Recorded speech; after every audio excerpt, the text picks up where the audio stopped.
Halo semuanya, jumpa lagi bersama saya Melani dalam rubrik Legal Journal.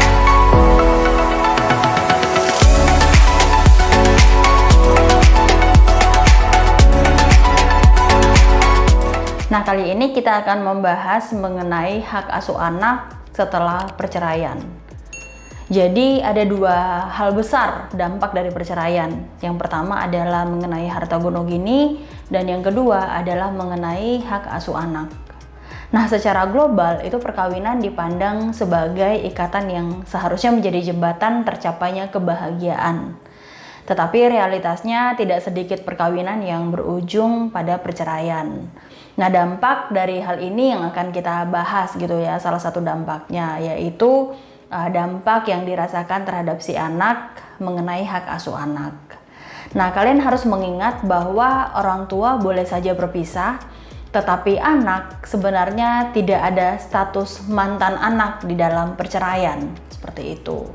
Nah, pasal 41 Undang-Undang Perkawinan itu mengatur putusnya perkawinan karena perceraian berakibat kedua orang tua tetap berkewajiban memelihara dan mendidik anak-anaknya semata-mata berdasarkan kepentingan anak.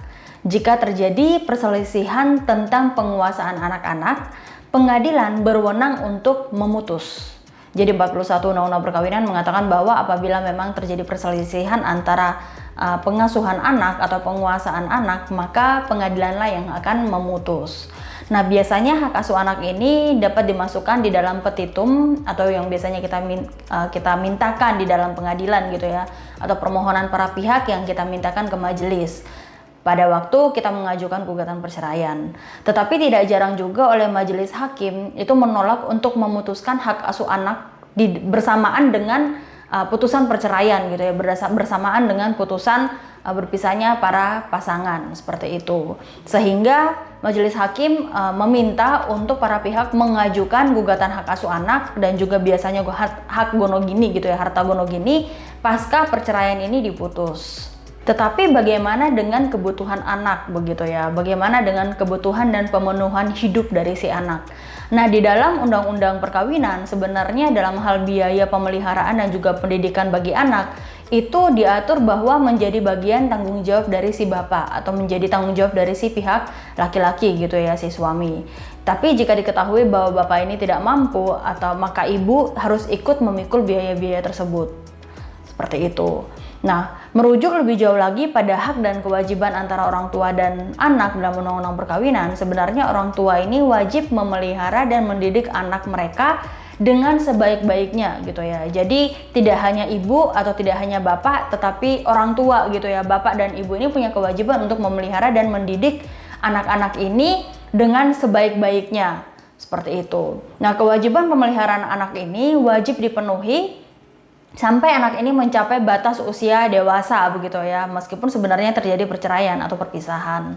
Nah, dilansir dari hukum online, maka ada sebuah penelitian yang dibuat oleh seorang mahasiswa Fakultas Hukum dari Universitas Gadjah Mada, Yogyakarta. Ia melakukan survei gitu ya, atau penelitian terhadap 96 putusan Pengadilan Negeri Yogyakarta pada rentang waktu tahun 2012 sampai dengan tahun 2015. Dan hasilnya menunjukkan bahwa 75% gugatan itu memuat petitum atau permintaan dari para pihak mengenai hak pemeliharaan anak.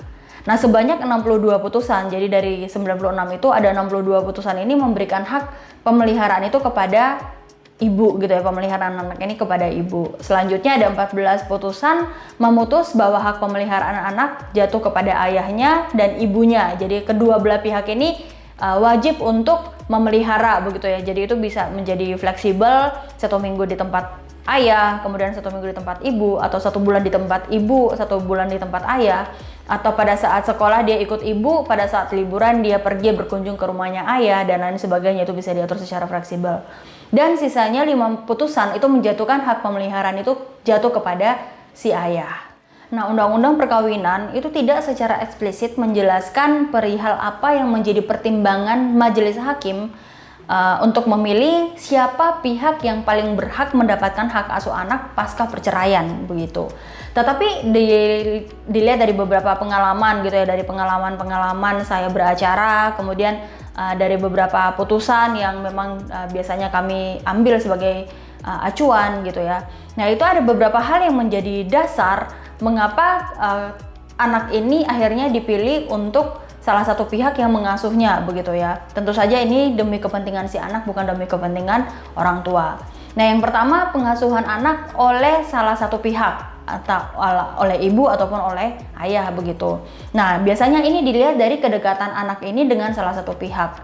Secara nyata memang dominan anak ini khusus di bawah 12 tahun itu biasanya lebih dekat dengan si ibu begitu. Sehingga ini juga bisa menjadi salah satu acuan atau pertimbangan hakim bahwa anak yang di bawah usia 12 tahun akan jatuh hak asuhnya kepada si ibu. Nah, ini juga diatur di dalam kompilasi hukum Islam begitu. Tapi kenyataannya sebenarnya tidak semua putusan atau tidak semua permintaan itu langsung serta-merta anak yang di bawah 12 tahun akan jatuh kepada si ibu gitu ya. Makanya ini dilihat dari kedekatan salah satu pihak. Nah, yang kedua, dilihat bahwa ada salah satu pihak yang memang dipandang lebih bertanggung jawab daripada pihak yang lain. Kenapa? Contohnya gini, kenapa tidak hanya ibu yang mendapatkan hak asuh anak gitu ya, tetapi juga bisa ayahnya. Nah, kasus yang terjadi atau yang biasanya kita tahu gitu ya, yang diketahui oleh umum, itu kejadian pada tahun 2014 di mana Marsyanda gitu ya, artis Marsyanda menggugat cerai Ben Kasyafani, mantan suaminya sekarang, dan hak asuh anak itu jatuh kepada Ben gitu ya, bukan kepada Marsyanda. Nah, pertimbangan hakim di situ bahwa ya karena memang Marsyanda ini diduga mengidap penyakit atau sakit bipolar begitu ya, atau masih banyak contoh yang lainnya, sehingga hak asuh anak akhirnya jatuh kepada pihak yang memang lebih bertanggung jawab. Nah, bagian yang ketiga atau alasan yang ketiga adalah dilihat dari kemampuan finansial.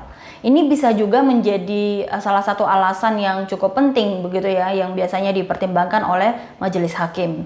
Misalnya istri adalah seorang ibu rumah tangga sehingga si suami meyakinkan hakim bahwa si ibu ini tidak dapat mengurus anak ini dengan baik begitu ya, karena dia tidak memiliki uang untuk memenuhi kebutuhan si anak. Tetapi kembali lagi pada pasal 41 huruf B Undang-Undang Perkawinan bahwa sebenarnya yang memenuhi kebutuhan si anak ini adalah ayahnya, meskipun anak ini pada akhirnya jatuh hak asuhnya kepada ibu begitu ya.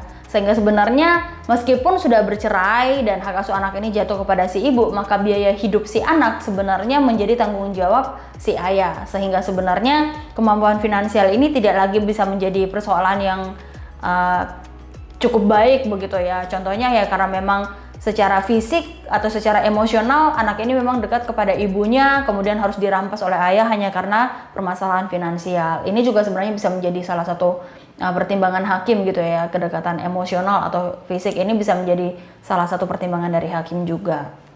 Nah, yang keempat adalah pilihan dari si anak. Jadi kalau anak ini memang sudah remaja gitu ya, sudah memasuki usia remaja, umur 16 tahun atau umur 15 tahun, di mana dia sudah bisa berargumen gitu ya, dan dia atas izin dari majelis hakim juga diajukan sebagai saksi yang kemudian ditanyakan oleh majelis hakim dia ingin memilih siapa untuk hidup bersama, maka itu juga bisa menjadi salah satu pertimbangan dari hakim begitu ya, bahwa anak ini karena memilih dengan si ibu atau dengan si ayah, maka hakim akan menjatuhkan putusan sesuai dengan pilihan si anak. Seperti itu. Nah, bagian yang kelima atau alasan yang kelima adalah alasan teknis pemeliharaan yang lain gitu ya.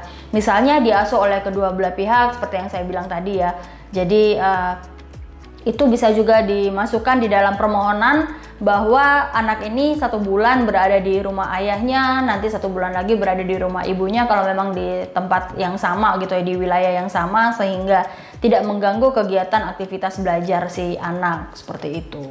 Nah, itu beberapa acuan atau beberapa alasan yang menjadi pertimbangan dari majelis hakim dalam menentukan siapa pihak yang lebih berhak mendapatkan hak asuh anak. Jadi kalian yang memang dalam perjuangan atau di dalam proses untuk mendapatkan hak asuh anak, coba untuk mempertimbangkan atau melihat acuan-acuan tersebut untuk bisa menjadi salah satu dasar di mana kalian bisa meyakinkan hakim di dalam mempertimbangkan permohonan yang kalian ajukan tersebut. Oke, demikian video kali ini. Semoga memberi manfaat buat kalian semua dan memberikan nilai yang berharga. Jangan lupa like, komen, dan juga subscribe video ini bagi yang belum subscribe. Dan bagikan informasi yang berharga ini kepada banyak orang, kepada kenalan-kenalan kalian, sehingga bermanfaat bagi mereka semua yang membutuhkan. Salam keadilan.